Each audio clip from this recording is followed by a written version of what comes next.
하나님께서는 예수님을 이 세상에 보내실 때 인간의 몸으로 태어나게 하셨습니다. 예수님은 세상적인 신분을 보아도 천한 목수의 아들로 태어나셨고, 그리고 예수님 자신도 목수라고 하는 직업을 가지셨습니다.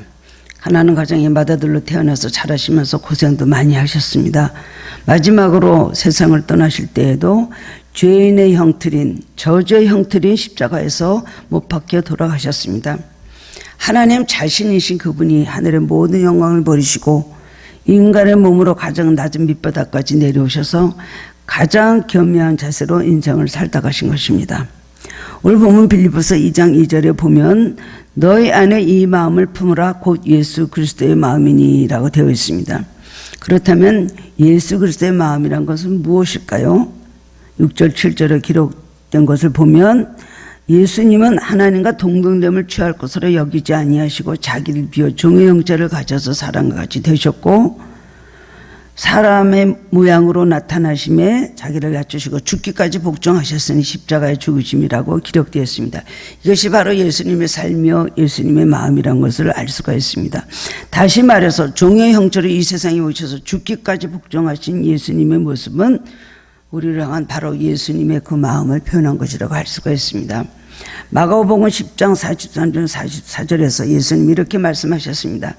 내가 세상에 온 목적은 무엇이냐 라고 하시면서 너희 중에 누구든지 크고자 하는 자는 너희를 섬기는 자가 되고 너희 중에 누구든지 으뜸이 되고자 하는 자는 모든 사람이 종이 되어야 하리라고 말씀을 하셨습니다.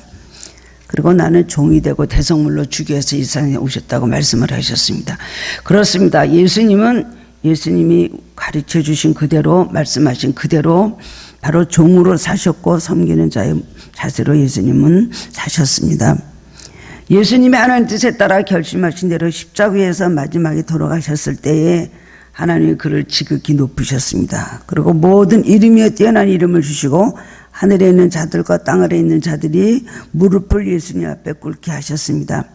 즉 예수님은 자신이 종의 몸으로 죽으시고 난 후에 가장 높은 높임을 받으신 것입니다. 만왕의 왕으로 만유의 주로 우리 예수 그리스도를 섬기고 있습니다. 성경을 통하여 우리는 예수님 자신이 말씀하신 그대로 예수님은 조금도 틀림이 없이 그렇게 철저하게 살다가 하셨던 것을 우리가 알 수가 있습니다. 중요한 것은 그러한 우리가 예수님의 삶을 본받는 우리면 기도할 때도 예수님의 마음으로 기도를 해야 된다는 것입니다. 이것이 주님이 원하시는 기도고 기쁘게 받으시는 기도라는 것을 우리는 기억을 해야 되는 것입니다. 우리는 기도 생활 다르고 또 우리 살아가는 현실의 생활이 다릅니다. 말이 다르고 마음이 다를 때가 많이 있습니다. 특별히 우리는 기도할 때에 예수님의 마음으로 기도해야 된다. 예수님이 그렇게 사셨으므로 우리도 예수님의 그 마음을 본받아서 그렇게 살아갈 뿐만 아니라 특별히 기도할 때에 그런 마음을 가지고 기도해야 된다는 것을 깨달아야 되는 것입니다. 교만하고 탐욕적이고 자기중심적이고 그리고 세상적이고 기복적인 마음으로 드리는 기도, 이런 기도는 주님께서 받으시지 않을 뿐만 아니라 그런 것을 참된 기도라고 할 수도 없는 것입니다. 우리가 기도 생활을 하면서도 얼마나 잘못된 기도를 하고 있는지, 오늘은 수요일입니다. 수요일에는 기도에 대한 것을 저희들이 함께 은혜를 나누고 있는데 오늘 본문의 말씀을 통하여서 예수님의 마음으로 드리는 기도는 어떤 기도일까? 우리는 어떻게 하면 그런 기도를 드릴 수가 있을까? 오늘 이 말씀을 통해서 깨달음을 얻고 함께 은혜를 나누기를 원합니다. 첫 번째로는 다시 한번 말해서 우리는 예수님의 마음을 가지고 기도해야 한다는 것입니다. 기도는 어떤 마음을 가지고 그 사람이 기도하느냐가 매우 중요합니다. 왜냐하면 하나님은 구술적인 것, 서술적인 그런 표현에 중점을 두지 않으십니다. 기도하는 자의 중심을 읽으시기 때문입니다. 얼마나 기도를 유창하게 잘하느냐, 얼마나 기도의 기본적인 자세에서 벗어나지 않고 기도하느냐, 무엇이 빠졌느냐, 그런 거 보시지 않습니다. 기도라는 그 내용보다도 기도하는 사람의 마음, 기도하는 사람의 삶을 하나님 더 중요하게 보신다는 것입니다. 그러므로 기도하는 자는 특별히 예수님의 마음을 가지고 그 심정으로 기도를 드릴 때 하나님께서 기뻐하시고 응답하십니다. 그리스도인이 된다는 건 뭡니까? 예수님의 그 마음을 가지고 살아가는 사람이라는 뜻입니다. 또한 예수님의 제자란 무엇입니까? 예수님을 따르고 예수님을 닮은 사람을 예수님의 제자라고 합니다. 우리는 그래도 부족한 점이 많지만 그리스도인이기 때문에 예수님의 마음을 가지고 그 마음을 닮아가려고 하지만 우리가 마음 먹은 대로 소원한 대로 이렇게 행해지지가 않습니다. 우리의 중심에는 근본적으로 예수님의 마음을 가지고 살아가려고 하는 소원이 있습니다만은 우리는 그 마음을 잃어버리고 우리의 모든 감정적이고 탐욕적이고 본능적인 것, 세상적인 것 이런 판단에 의해서 우리가 기도의 본질을 벗어날 때가 참 많이 있습니다. 가장 중요한 것은 기도하는 사람이 어떤 마음으로 기도를 하느냐, 기도하는 사람의 마음의 자세가 어떤 것인가, 이것이 매우 중요하다는 것을 우리 기억을 해야 되는 것입니다. 그런 말씀을 오늘 배우면서 이것은 내가 잘못된 기도를 하고 있었구나라고 우리가 깨달아진다면 이 본질에서 어긋난 기도, 하나님께서 원하시는 바라시는 기도에서 어긋난 기도를 깨달았다면 우리는 기도의 방향을 바꿔야 되는 것입니다. 매일매일 기도를 고치고 예수님 마음으로 드리는 기도, 정말 기도라는 그 말씀의 그 뜻에 어긋나지 않는 기도를 드리도록 노력을 해야 되는 것입니다. 그렇습니다. 우리의 마음에 예수 그리스도의 마음을 잃지 않고 가지고 있으면 세상과 모든 것을 다 잃어버릴지라도 하늘의 모든 것을 얻게 되는 것입니다. 그것이 바로 산상수훈에 예수님께서 말씀하신 팔복인 것입니다. 심령이 가난한 자 복이 있나니, 애통하는 자 복이 있나니, 마음이 온유한 자 복이 있나니, 의에 줄이고 목마른 자 복이 있나니, 긍휼히 여긴 자는 복이 있나니, 마음이 청결하는 복이 있나니, 의리를 위하여 핍박을 받은 자 복이 있나니, 합평케 하는 자 복이 있나니.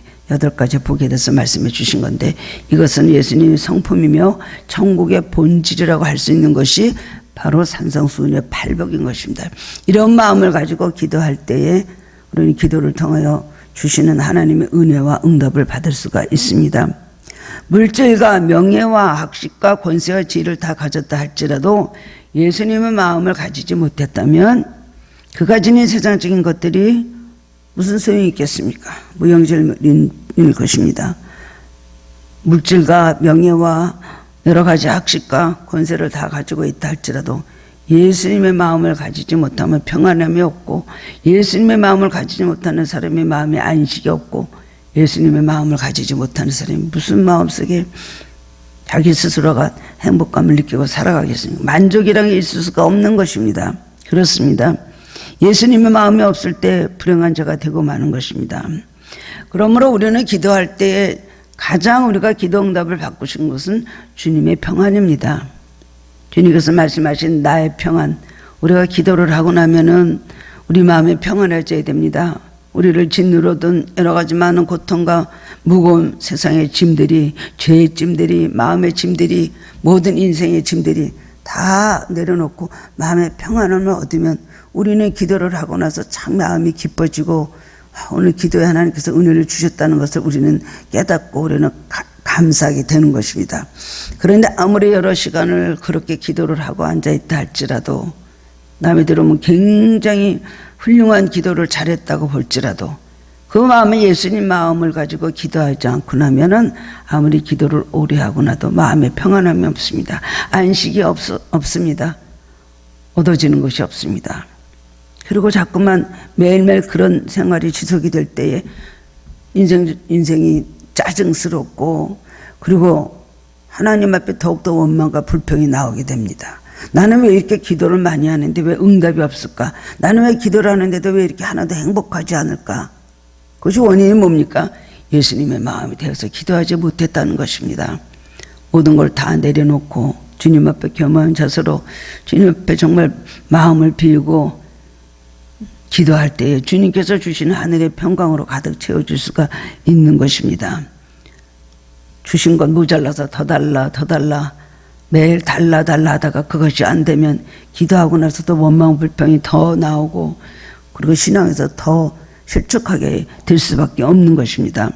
예수님의 마음을 가지고 기도할 때에 섬기는 종의 자세를 가지고 하나님 앞에 기도하게 될 때에 하나님께서 기뻐 받으시는 기도, 하나님 앞에 상달되는 기도, 하나님께서 응답하시는 기도가 되는 것입니다. 가장 중요한 것이 기도의 본질, 기도의 능력이 뭡니까? 예수님의 마음입니다. 그렇기 때문에 우리가 기도를 하면서 우리 어떤 개인적인 간구, 하나님 앞에 어떤 요청, 하나님 앞에 어떤 소원을 아뢰는 것보다 먼저 기도하기 전에는 우리가 찬양을 부리며 회개하고, 그리고 또 우리가 말씀을 통해서 마음에 주님께서 주신 은혜로 채우고 난 다음에 그 다음에 기도를 하게 되면은 우리 기도가 올라가고, 그리고 그렇게 오랜 시간 우리의 간구나 요청에 대해서 하나님 앞에 구하지 않아도 은혜를 많이 받고 나는 기도는, 짤막하게 하는 기도도 응답이 되는 것을 볼 수가 있습니다. 이것이 바로 기도가 가지고 있는 바로 능력인 것입니다. 예수님의 마음, 예수님의 마음, 예수님의 그 마음을, 우리가 그리스도의 마음을 품고 기도할 때에 우리는 기도에서 주신 하나님의 은혜를 충만히 받을 수가 있는 것입니다. 그러면 어떻게 하면 예수님의 마음을 가지고 드리는 기도를 할 수가 있을까요? 우리도 먼저 예수님의 마음을 가지고 기도하고 싶지요. 우리가 이걸 알면서도 그렇습니다. 그럼 예수님의 마음이 먼저 되려면 어떻게 기도해야 될까요? 우리는 이것은 궁금증과 주님 앞에 어떤 간절함이 있을 수밖에 없는 것입니다. 첫째로는 예수님의 모습을 마음에 그리면서 하는 기도입니다. 저도 이것을 많이 제가 기도할 때 인용을 합니다.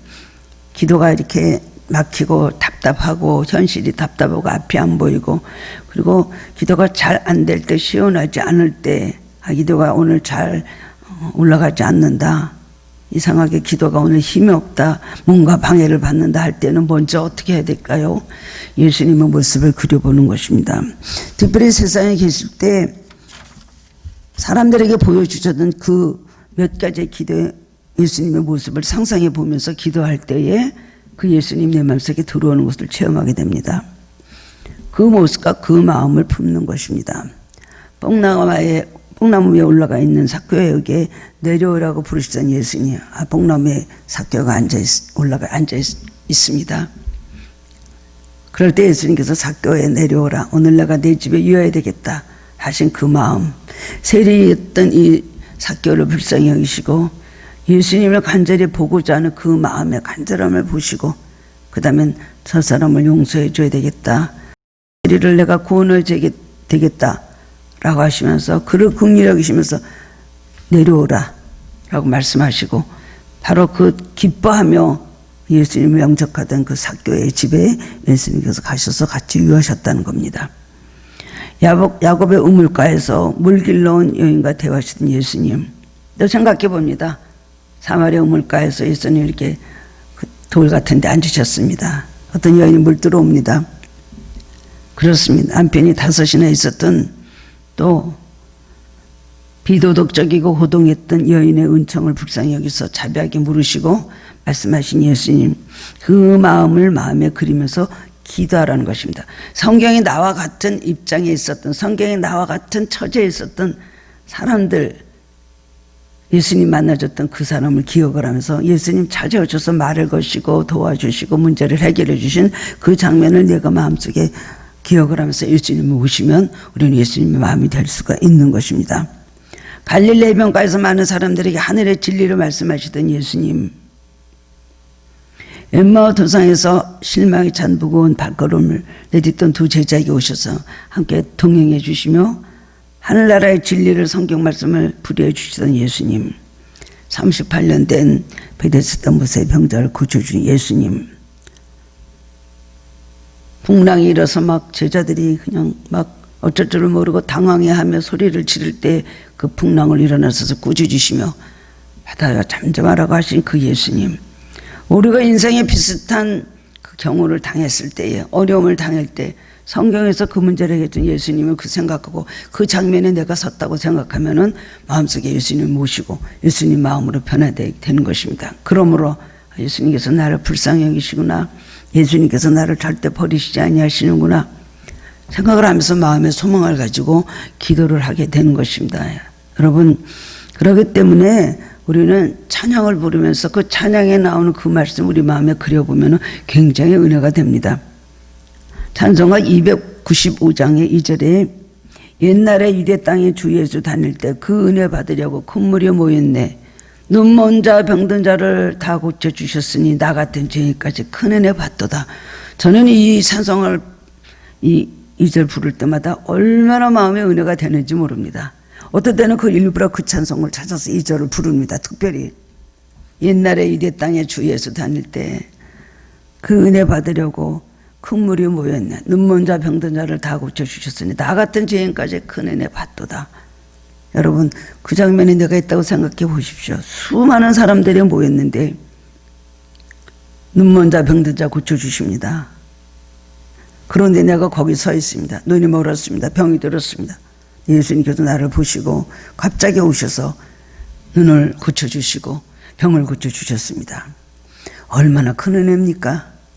그 많은 사람 중에 예수님 눈이 내가 띄다니, 예수님 나를 보셨다니, 그 생각을 하면서 마음에 얼마나 은혜가 되는지 모릅니다. 항상 그 찬송은 나에게 항상 그렇게 마음에 감동을 주고 위로를 주고 소망을 주는 그런 가사입니다. 그렇습니다.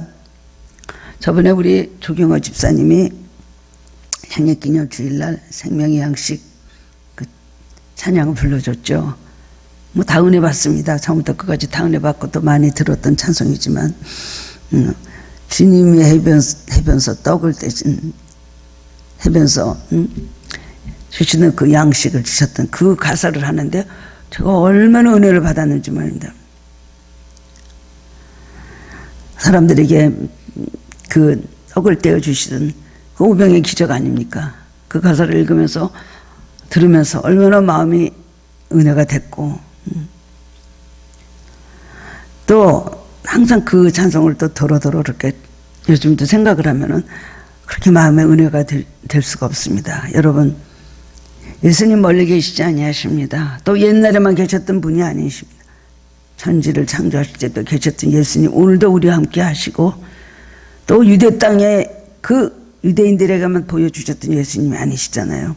오늘 그 예수님 동일하게 우리에게 오셔서 우리 삶에 내 삶에 동참하시고 함께 하시고 그 많은 베풀어 주셨던 기적과 똑같은 기적들을 우리 삶에 베풀어 주신다고 생각하면 우리는 주님의 마음으로 우리는 품을 수가 있는 것입니다.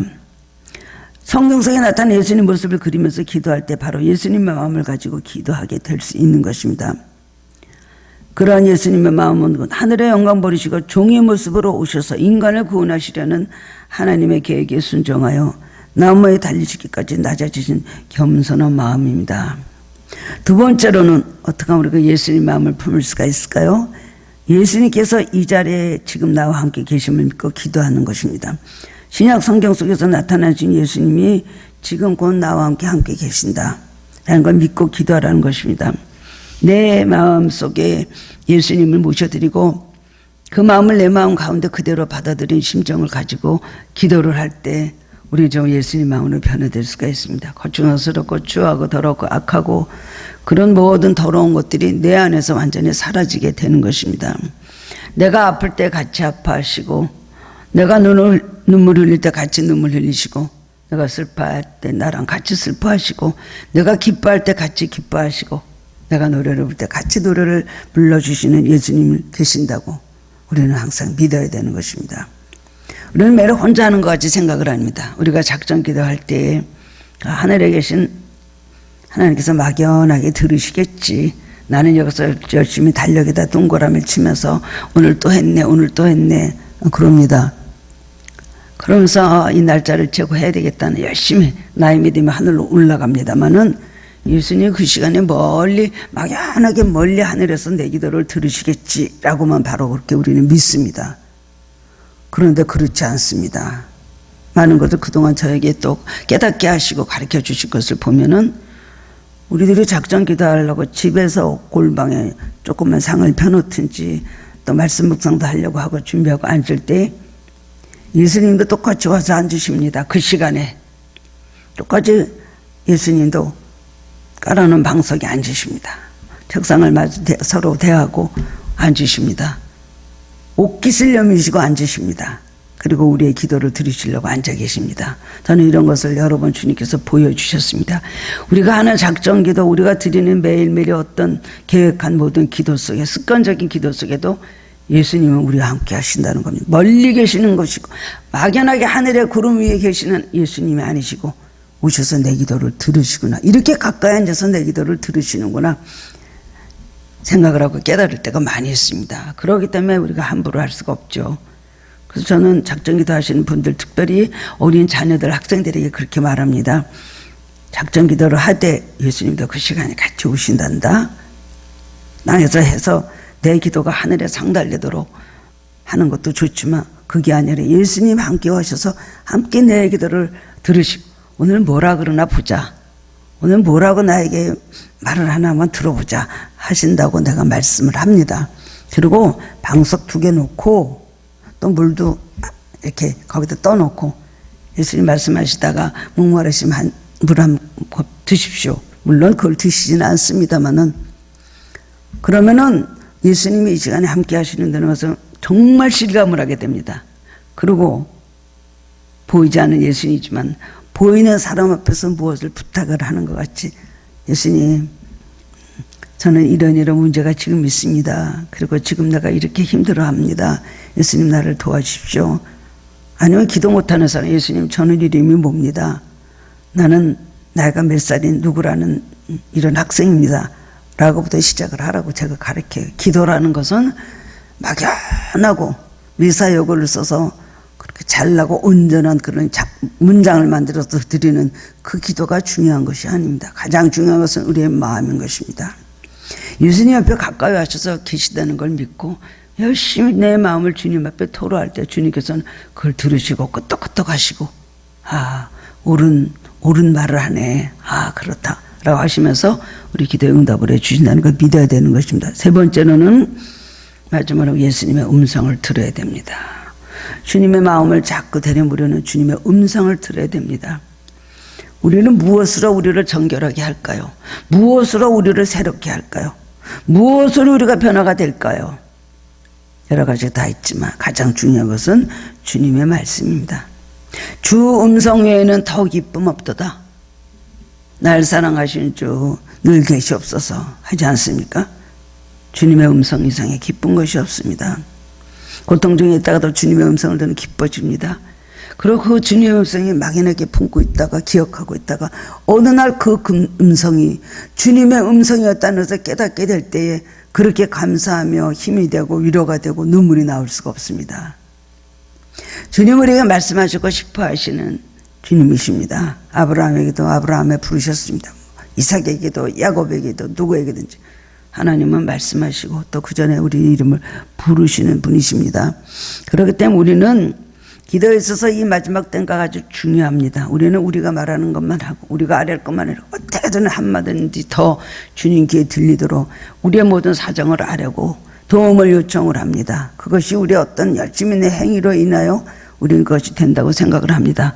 그러나 제일 중요한 것은 기도를 다 마쳤으면 예수님께서 나에게 지금 무엇을 말씀하시는가를 조용히 경청하는 자세를 가져야 된다는 것입니다. 주님이 제가 이렇게 말씀을 드렸는데 주님이 뭐라고 하시는가? 나에게 무엇을 말씀해 주시려고 하는가? 나의 기도에 대한 주님의 응답이 무엇인가? 나에게 원하시는 것이 무엇인가? 나는 어떠한 사람이 되어야 될 것인가? 이것을 주님으로부터 우리는 음성을 듣고 우리는 주의 말씀을 우리는 들어야 되는 것입니다. 우리가 누구에게 무엇을 간절한 어떤 바람이 있어서 누구를 만나서 어떤 요청을 했다고 치잖아요. 그럼 그 사람한테 우리가 얘기를 이렇게 하면은 그 다음에 그분이 뭐라 그러는지 우리는 듣고 나오지 않겠습니까? 어떤 요청이 있을 때 이렇게 해서 도움을 청합니다. 나를 좀 도와주십시오. 자기 막 사정을 다 하래요. 다 듣고 계셨던 그분이 나중에 그래요? 내가 도와드리겠습니다. 아니면 글쎄요 도와드리고 싶은데 좀 두고 봐야 되겠죠. 글쎄요 오늘은 말씀하시는 것은 다 들었습니다. 하여튼 좀 기다려 보십시오 라든가 우리가 무슨 말씀을 그 사람이 말하는 걸 우리는 들으려고 하고 듣는 데 따라서 우리 마음이 이것은 가능성이 얼마나 있는 문제구나 우리는 알 수가 있지 않습니까? 우리가 주님 앞에 기도를 했다면 주님도 말씀하실 기회를 드려야죠. 근데 거기에는 들으려고 안 합니다. 자기 손이 자기 용건만 얘기를 한다면 아셨죠? 그러고서는 딱 일어나는 거예요. 그 다음에 안 이루어지면은 막 그렇게 기도했는데 왜 안 이루어진다고 원망을 합니다. 주님께서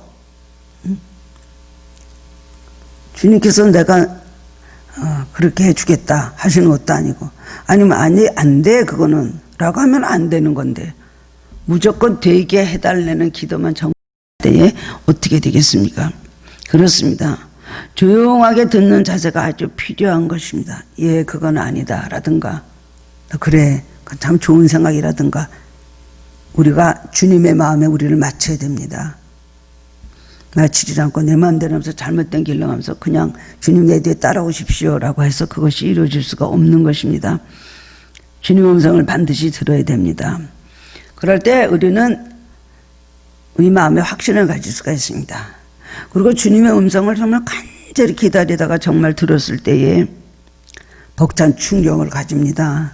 그리고 감동을 느끼게 되고 기쁨을 느끼게 됩니다. 안 그러겠습니까? 감동을 느끼고 기쁨을 느끼게 된 것이죠. 너무나 주님의 음성 들으면 감동이 되고, 그 다음에 그런 것을 해서 기도의 체험을 하게 그렇게 되는 것입니다. 성경에 나오는 신앙의 위인들은 모든 이런 기도의 경지에 이르렀던 사람들입니다. 그 사람들도 성정이 똑같은 사람이라고 그랬습니다. 엘리야가 우리와 성정이 똑같은 사람이로되라고 성경에서는 말했습니다. 근데 우리도 기도를 하고 나서 주님의 음성을 들을 수 있는 우리 그런 경지에 이르도록 해야 됩니다. 2단계까지 이르는 기도를 할 수 있는 사람들이 되도록 우리는 노력해야 되는 것입니다. 두 번째로는 종의 마음을 가지고 기도해야 된다는 것입니다. 예수님의 마음을 품으려면 종의 마음을 가지고 기도해야 된다. 예수님의 마음은 무슨 마음이죠?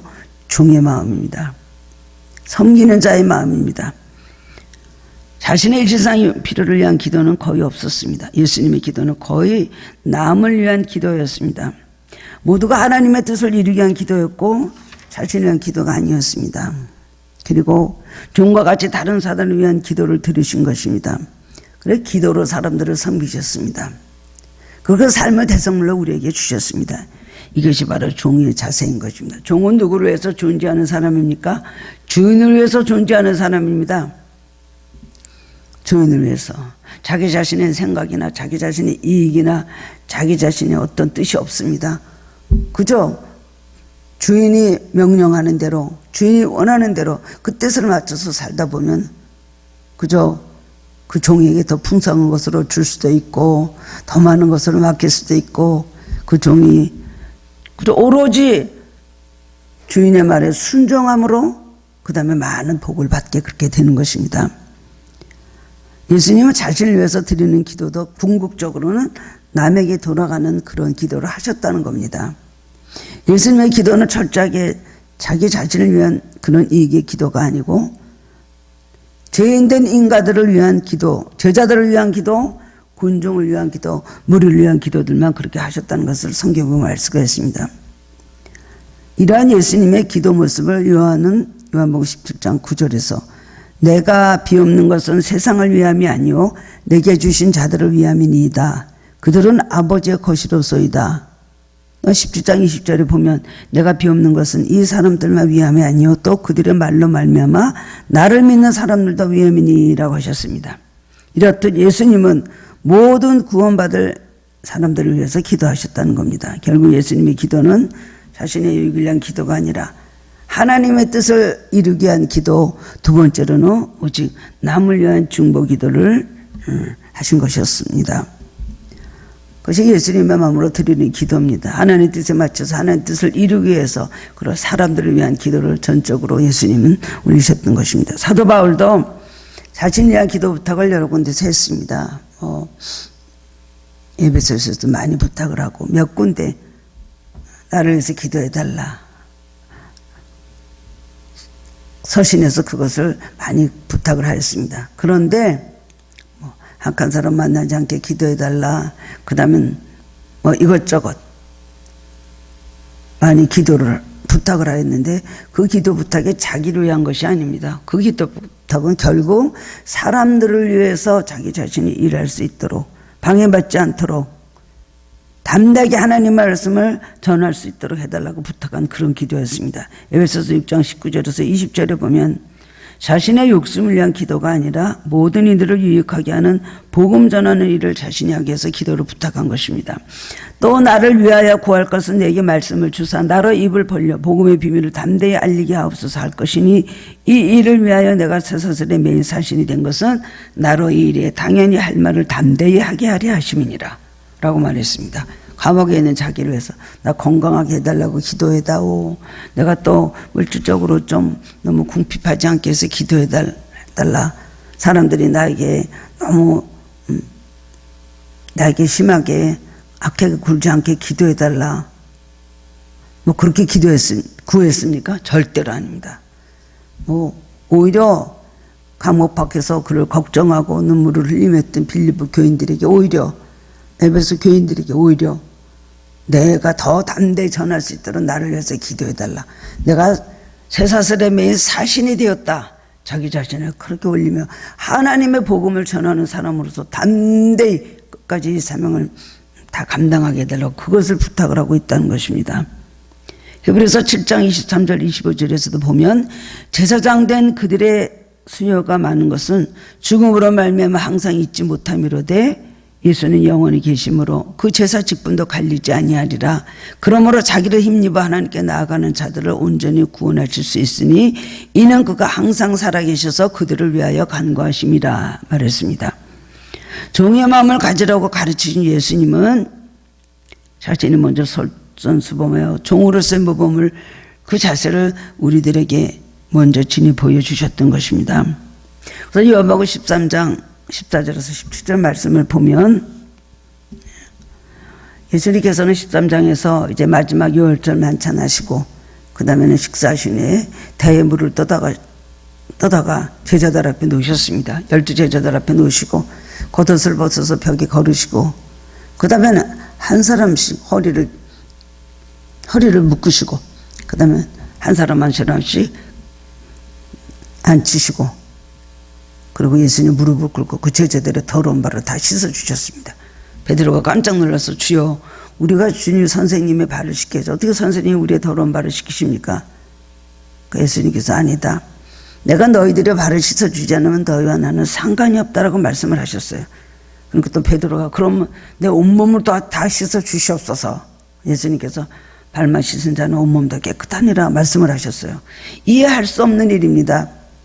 종이나 아랫사람이 또 손님이나 주인에 대해서 하는 일을 예수님이 갑자기 바로 십자가에 달리시기 전날입니다. 갑자기 무릎을 꿇고 제자들의 발을 다 씻어주시고 가장 먼저 가룟 유다의 발을 씻어주셨을 것이라고 합니다. 제자들이 이해를 못하고 송구스러워서 어쩔 줄을 모르고 어쩔 때면은 제자들 앞에서 예수님께서 말씀하시기를 내가 주와 또는 선생이 되어 너희들을 발을 씻겼으니 너희도 서로 발을 씻어주는 것이 옳으니라. 내가 너에게 행한 것 같이 너희도 행하게 하려 본을 보였노라. 내가 진실로 너에게 이르노니 종이 주인보다 크지 못하고 보냄을 받은 자가 보낸 자보다 크지 못하니 너희가 이것을 알고 행하면 복이 있으리라라고 말씀을 하셨습니다. 예수님의 종의 자세는 막연하게 이루신 것이 아니고 제자들의 발을 씻겨주심으로 분명하게 보여주셨습니다. 너희도 서로 이렇게 하라. 내가 선생이 돼서 너희들의 발을 씻겼으니 너희도 서로 발을 씻기는 그런 자세를 가지라고 말씀을 하셨습니다.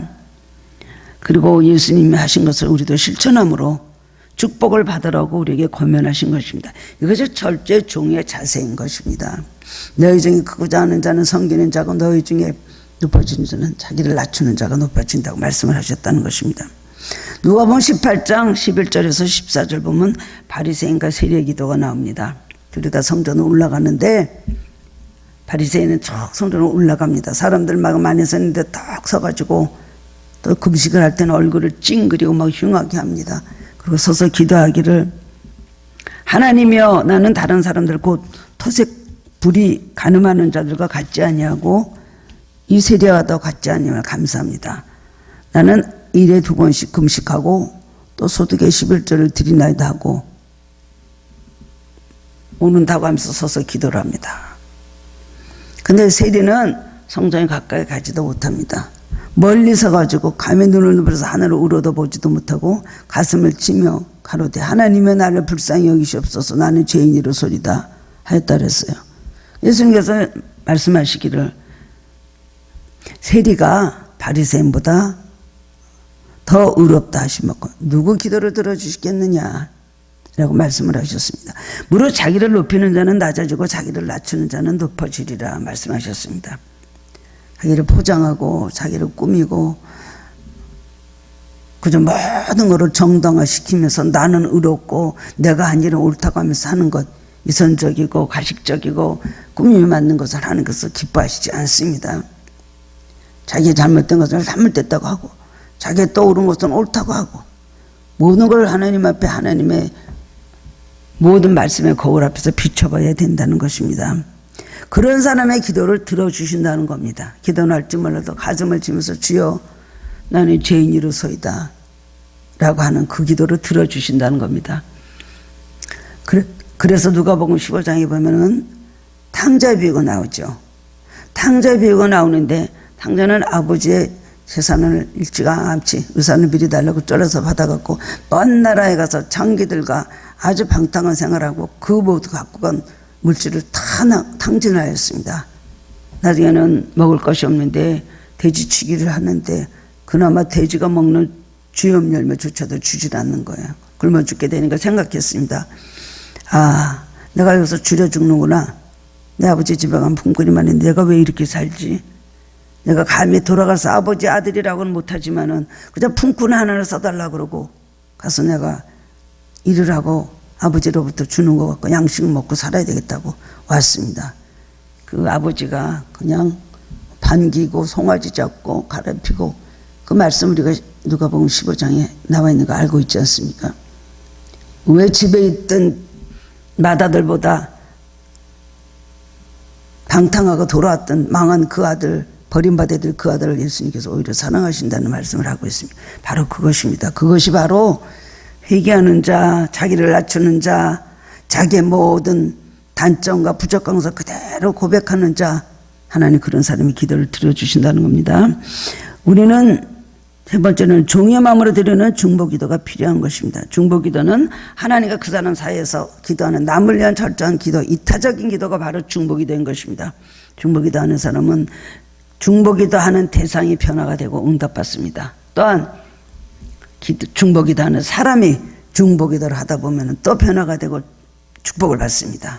이런 굉장한 이점이 있습니다.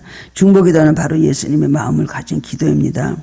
근데 우리는 중보기도가 이제 부족하죠. 그래서 자기를 위한 기도 점점 그냥 범위를 좁혀갖고 나, 내 가족, 내 자식, 내 거, 내 돈, 내 가족, 내 사업 이거밖에 모릅니다. 우리가 신앙의 성장에서 남을 위해서 기도가 많아질 때 개인 기도도 많이 이루어지는 걸 알아야 되는 것입니다. 예수님의 사랑 안에서만 중보기도 할 수가 있습니다. 하나님 우리들을 한 형제 자매라고 하셨습니다. 서로 함께 기도하며 함께 우리는 서로 부추겨 주라고 말씀을 하셨습니다. 그렇습니다. 이로 해서 중보기도를 드리는 것은 하나님의 한 형제로서 기도하는 것입니다. 남에게 관심을 가지고 사랑과 동정을 가지고 중보기도를 해야 됩니다. 이웃을 위한 중보기도에는 성령께서 역사하십니다. 남에게 관심이 없는 사람은 어떻게 남을 위한 중보기도를 합니까? 자기 기도밖에는 못하는 것입니다. 남의 형편에 관심도 없고 알지도 못하는데 어떻게 남을 위한 기도가 나옵니까? 그 시간이 아까워서 나를 위한 기도하다 보면 남의 기도 못하는 것입니다. 남을 위한 기도를 드릴 때 우리는 하나님과 친밀해집니다.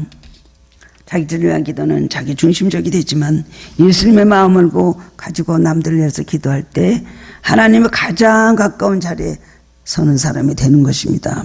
그래서 성령이 더욱 놀랍게 역사하시고 그런 사람에게는 남을 위한 중보기도 전력을 다할 때 특별한 특권을 주십니다.